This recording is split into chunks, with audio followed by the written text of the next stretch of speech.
Welcome to The Kick, your expert-led podcast helping you explore and learn everything about getting pregnant, pregnancy, birth and becoming a parent.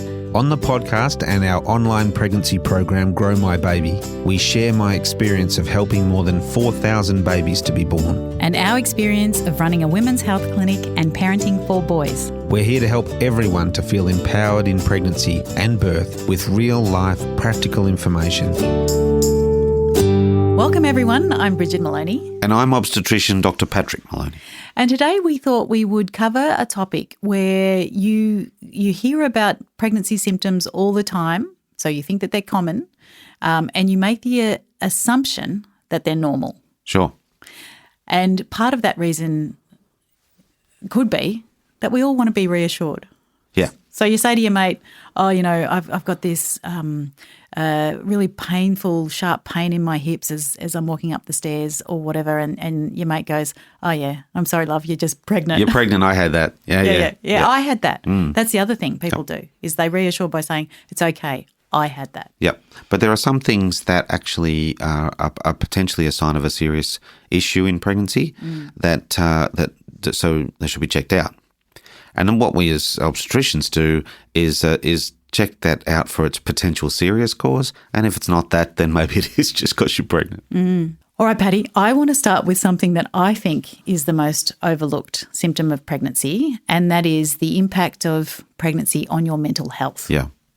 So this is a big one, isn't it? Because there are times when you're pregnant, you're tired, there might be musculoskeletal pain, there might be some anxiety about how the pregnancy is going, and there would be some days, individual days, when you might actually meet the diagnostic definition of someone with mental health issue, but it's just that day, and you really are just pregnant.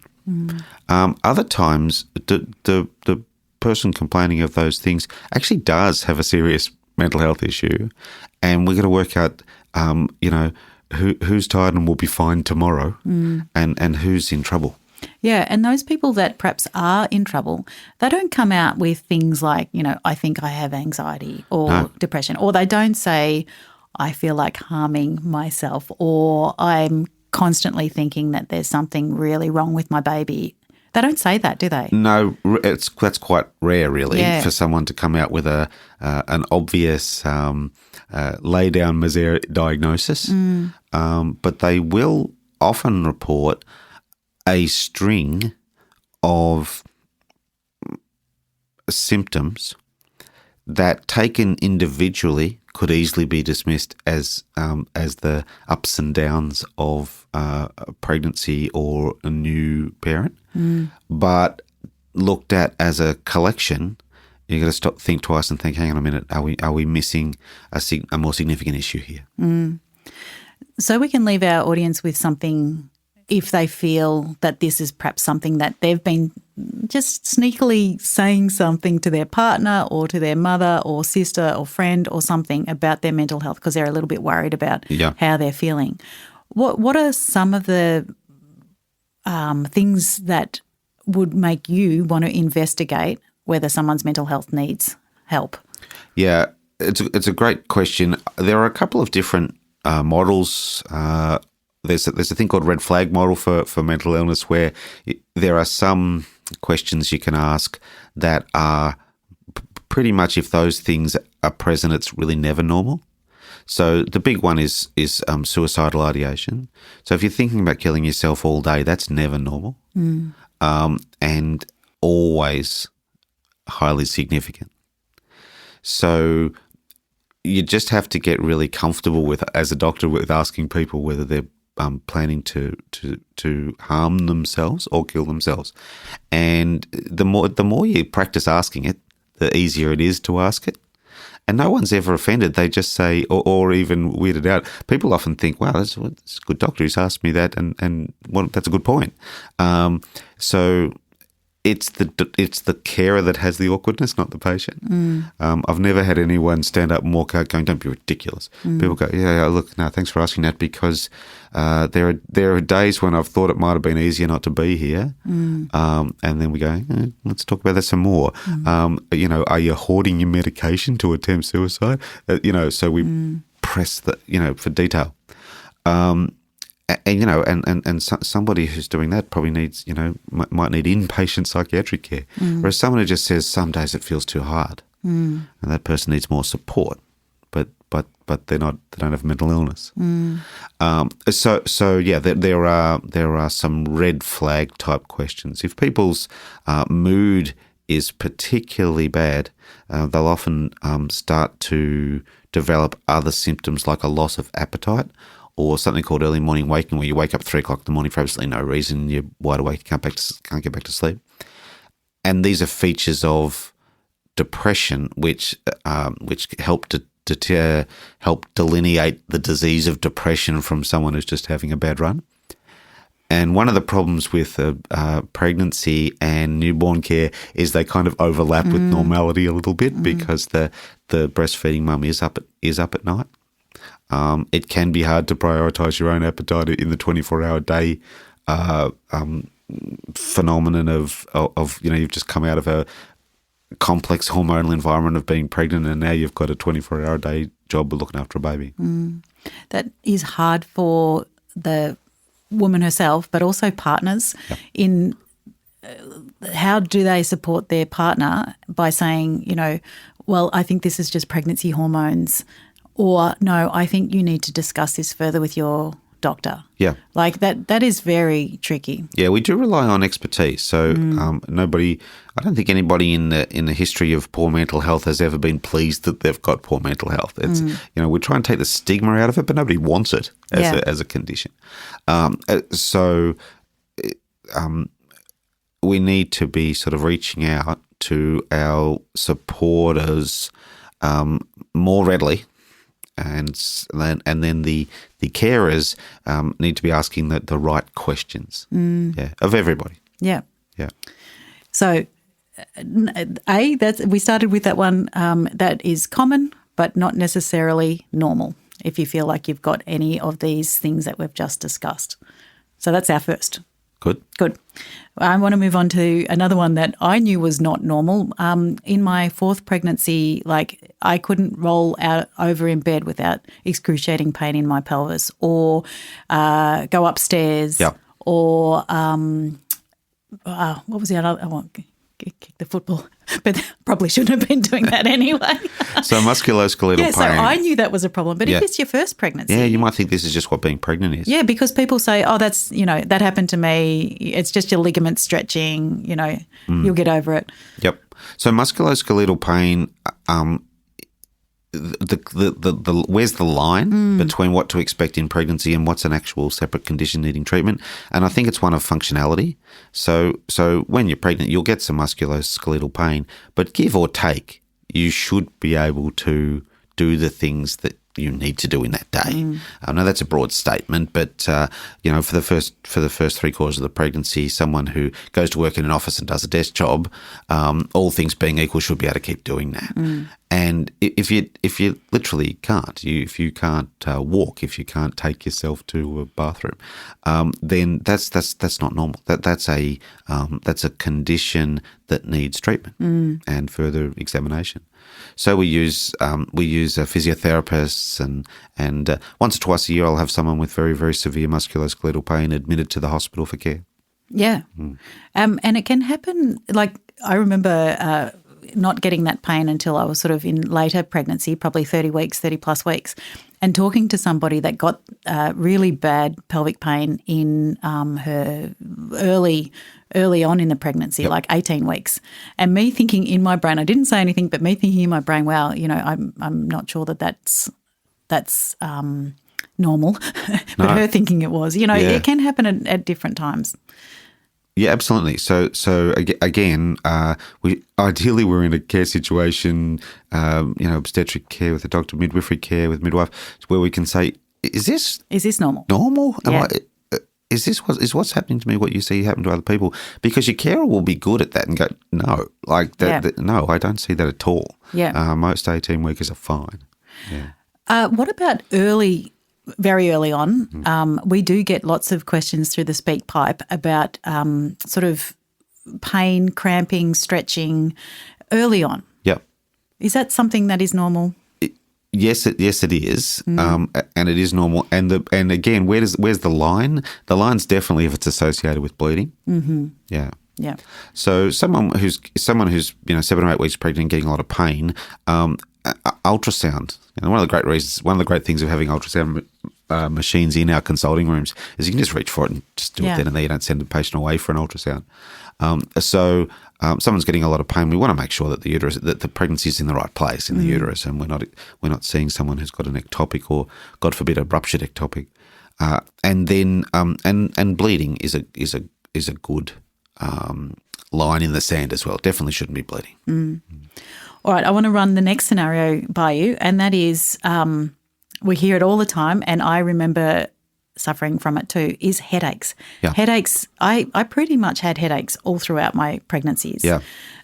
Just a sort of my constant friend, your head feels sore, but it doesn't sort of go from there. Mm-hmm.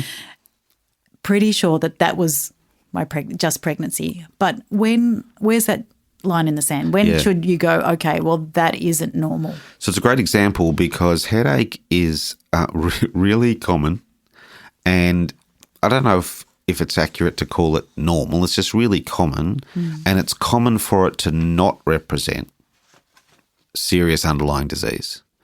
There are times in the pregnancy when progesterone output from the placenta is very high. It peaks from here. It peaks at certain predictable times, and headaches are more common. The problem is that headache can be a symptom of severe preeclampsia, and so the line in the sand with headache is what's going on with the rest of your body. Yeah. So the headache itself, it should not be unbearably severe, but a low-level headache can be harmless. But it's what's going on with everything else. So is there associated visual disturbance?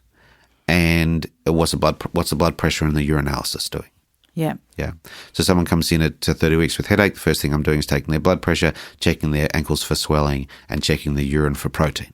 If the headache's part of an onset of severe preeclampsia and their blood pressure is 160 on 110, that's preeclampsia, and they need to be in the hospital and being worked up and managed. If everything else is normal and the headache is there, then we talk about managing the headache as best we can. Which we are in pregnancy allowed or able to take paracetamol. Yeah, paracetamol, increased fluids, things like allied health treatments, massage to the neck, trigger point treatments, all sorts of things could be really good for headache. And things that we can do that are nice for ourselves, like get a pregnancy massage and things like that, can all make low-level, long-standing headache in pregnancy more tolerable. But the number one thing we're going to do is make sure that just because it's common doesn't mean it's normal, and we're not sitting on a headache as a manifestation of a more severe diagnosis. And if anyone is worried about taking paracetamol because of the claims made on social media that perhaps there's a link to autism. That is not true. That is not true. And it's been conclusively disproven, and we take our health advice from experts. I think anyone listening to this podcast are taking their advice from experts. Good. That's what I would like to think. Pleased to hear it. Good. All right, I'm going to run this scenario by you, and that is that, it's later in pregnancy and I'm sitting on the couch and I'm feeling a little bit short of breath, and people around me go, oh, God, the baby's in the wrong position. It's just there pushing up on your lung. That happened to me. Yeah, no wonder you're short of breath because you're running out of room there. Look at your belly. Yeah, I think this is another good one because sometimes it's normal and sometimes it's not. And the sort of shortness of breath that we can experience in pregnancy and can be normal is a sort of a vague feeling that we can't quite catch our breath, and a subtle feeling of being very mildly short of breath. And that's thought to be another progesterone effect. But it's not the same as somebody who literally can't catch their breath. And the other thing we worry about with shortness of breath is pulmonary embolus, a blood clot in the lungs. And the typical textbook presentation of that is sudden onset shortness of breath. So I was fine and then bang, I wasn't. Yeah. Like when you say bang, like straight away? Yeah, like all of a sudden? Wow, okay. Yeah. So that's a blood clot potentially shifting from your legs to your lungs, and suddenly, in a matter of minutes I was fine, and then I was not. Yeah. I think that is a very definitive way of thinking about that. I didn't know that. So I had always thought that a pulmonary embolism would cause like a gradual shortness of breath, and I would know that perhaps I've got an embolism. No, well, the textbook definition is sudden onset, and I guess a small one could cause something that was less dramatic or more gradual, but it's typically seen in somebody who is sick, like hospital level type sick, and somebody who's had a vague pregnancy-related shortness of breath that's been there for weeks but otherwise looks fine, needs some baseline investigations. We'll put a little peg on your finger and measure the oxygen saturation. But if that's all normal, then we conclude that it's irritating but normal. I think with shortness of breath that I remember, like if you have exerted yourself physically, like you've just gone up three steps or you've quickly run after a toddler or something like that. Yes, that feeling is uncomfortable, that shortness of breath. It feels weird. It's something that you didn't have when you were not pregnant, but it's gone. Like you just stop for a tick. Resolves, and it resolves. Settles. Yeah. Someone with pulmonary embolus, it doesn't settle with rest. Yeah. Next, I want to talk about itching. Now, pregnancy for some people can be an itchy time. Yes. They feel irritated and they want to itch sort of different parts of their body and stuff. But, what people would say, because we instantly want to reassure someone, oh, that's normal. It's just your skin stretching. That happened to me. Put some whatever lotion on. What's going through your mind when you hear me say that? Well, there's one or two severe causes of itch in pregnancy that we like to try and exclude, and sometimes it's possible to exclude it on the pattern, and other times we need to do some blood tests. So there's a thing called a pup's rash, which is a raised rash on your tummy that needs some blood tests to make sure that the liver's working properly, and has an actual treatment and should be treated. There's another thing called cholestasis of pregnancy, which is a potentially severe form of liver dysfunction in pregnancy that can be dangerous for the baby, and that needs a blood test and it's got a treatment and investigations. And they both can cause a pattern of itchiness that might ring a bell to your care team. But some people just get itchy, and some women's stretch marks are itchy. Yeah. So we do take itch seriously. We would be asking about the pattern.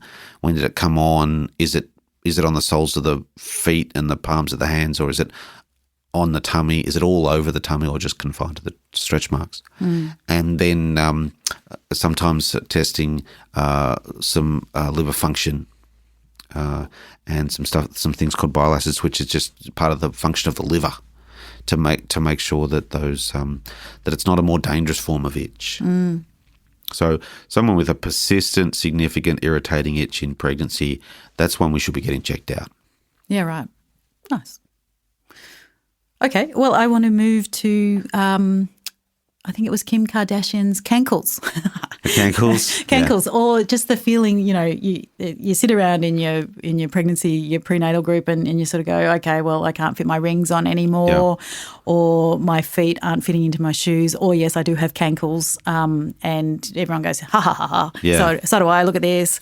Yeah, that's a relatively easy one. The fluid that builds up on our body when we're pregnant, you can see it in the ankles.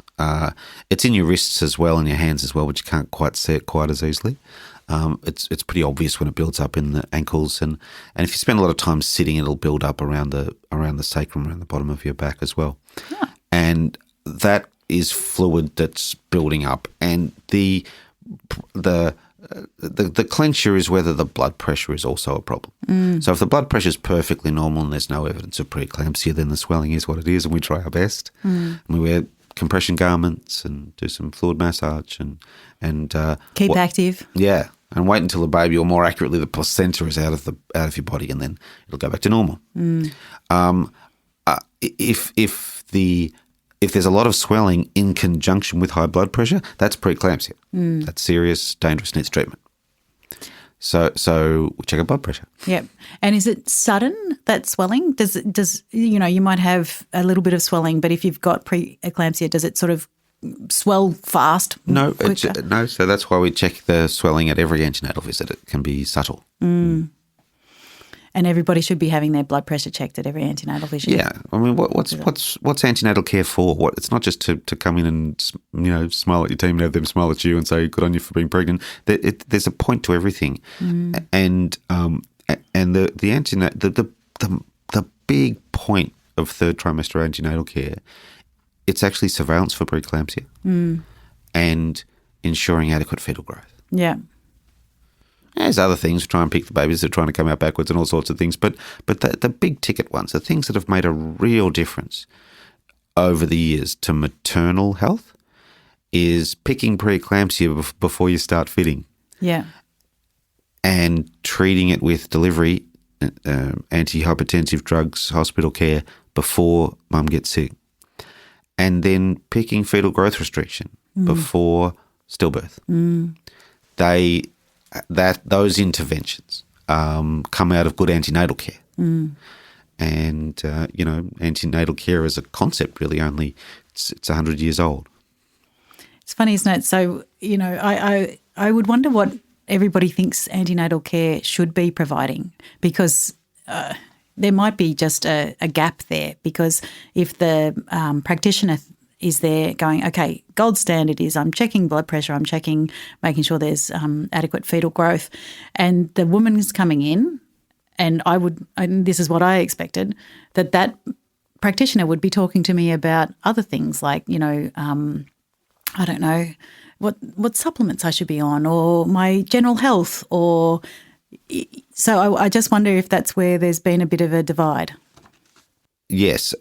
I see. You don't know where to go, do you?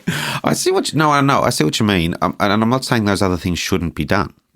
I'm just saying that's what it was for. What it was invented for was to prevent poor obstetric outcomes, and it's still doing that. Sometimes it's not obvious to the woman having a normal progress that's what her carers are doing in the background. I loved my obstetrician and her 5-minute checks. Like, I was like, you beauty, I'm out of there. Yeah, well, that's right. I did not want to hang around. Not everyone's there for the big chat. No. Yeah, and especially I noticed that the later I'm running, the less people are in for the big chat. Yeah, they're just like, am I okay? Can I go Blood now? pressure good? Am I fine? Yeah. You're never running late. What are you talking about? All right, big key one, nausea and vomiting. I think people are knowing when it's normal as opposed to something like hyperemesis. Yeah. I don't know. I could be living in my own little bubble there. But when do people, sort of say, oh, that's just pregnancy? And when should people say, oh, actually, that's a bit more than just pregnancy? Yeah, so that there are some rules about this one as well. So I'm pleased that there is a good kind of red flag rule for most of these. I've never really thought about it this way.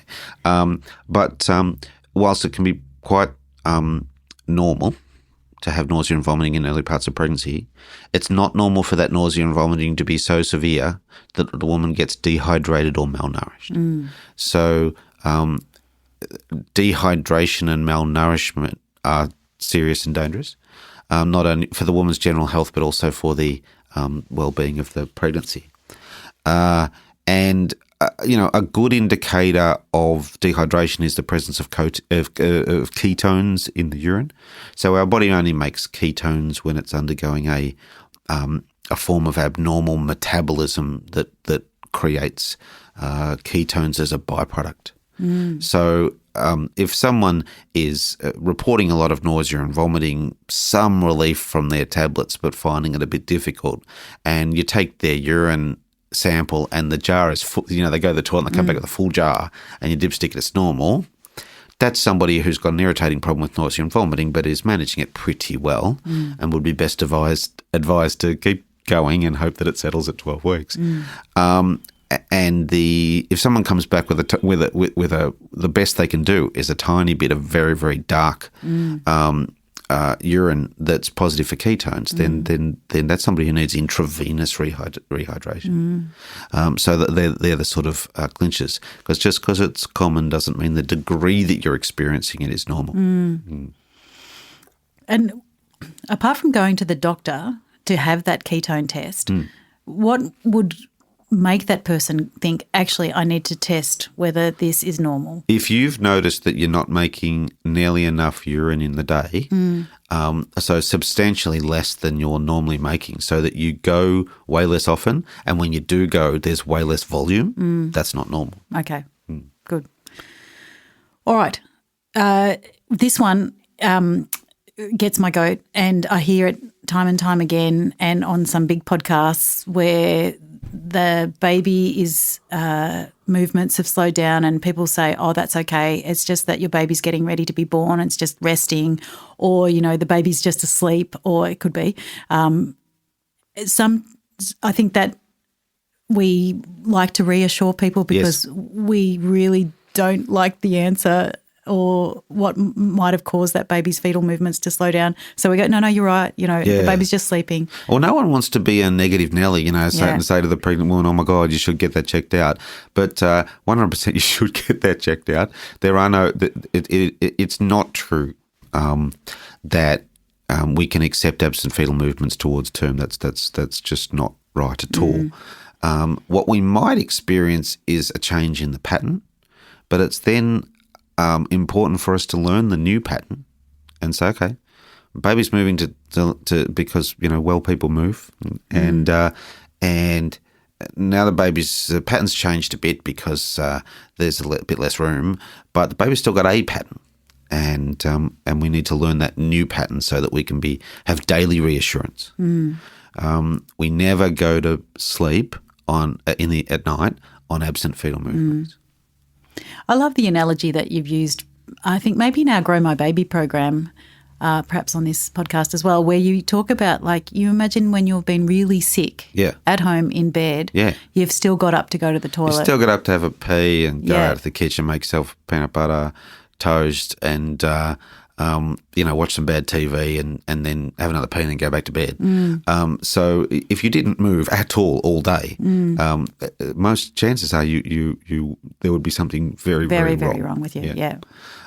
So that's not to say that every time a baby doesn't seem to be moving there's something wrong, but it means that there might be and that should be checked out. So we don't hope for the best and think, I'll call the doc tomorrow. Yeah. We provoke movements in the way that we've discussed before. Have a glass of ice cold water, poke ourselves in the tummy, get into bed between cool sheets. Anything that we've noticed in the past makes the baby move. Have a shower, warm shower, cold shower, whichever one's made the baby move before. And if we're still not happy, we call our care team. That night. Yeah. And, you get phone calls all through at any time, which is great. So our patients know that they're not going to go to bed on a no fetal movements. But provoke some, doesn't work, call me. And it's a bit hard, I think, perhaps in the public system. Say you really haven't got to that point yet where you've got the ready number, whatever. Yep. You'll have a number because you need to know where to go when you go into labour. Yeah. So you should have wherever you're having your baby, you'll have a number. If you're having your baby at home, you'll have someone to call. Yeah. And then you run that scenario by them. All right. On my list, we had bleeding in pregnancy. We've sort of covered that.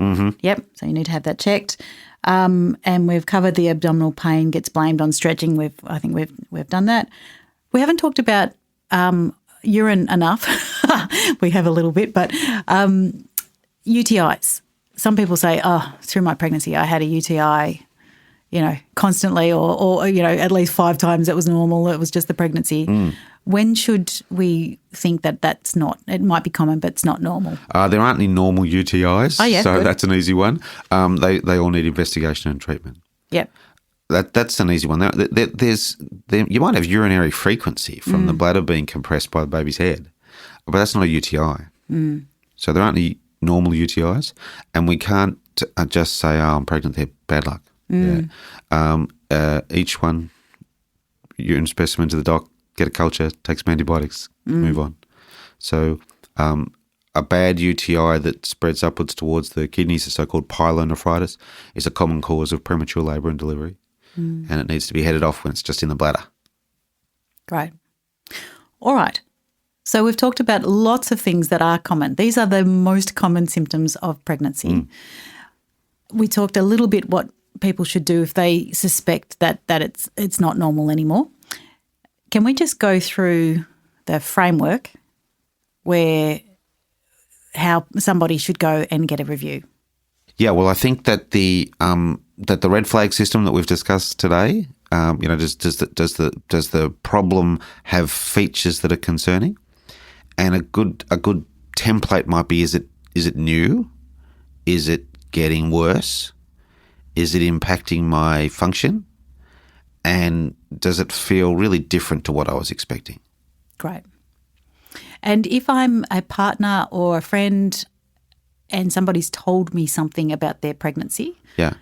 That's concerning. Yeah. Instead of reassuring. No, I think we should speak up. We should speak up. Definitely one to discuss with your caregivers. Yeah. You don't have to offer the solution, but sometimes people just need to have permission to say, actually, no, I don't think that is normal. I think you should get that checked out. Yes, and I think if the person's brought up the thing with you in the first place, they're unlikely to be offended if you say, no, actually, that doesn't seem right to me.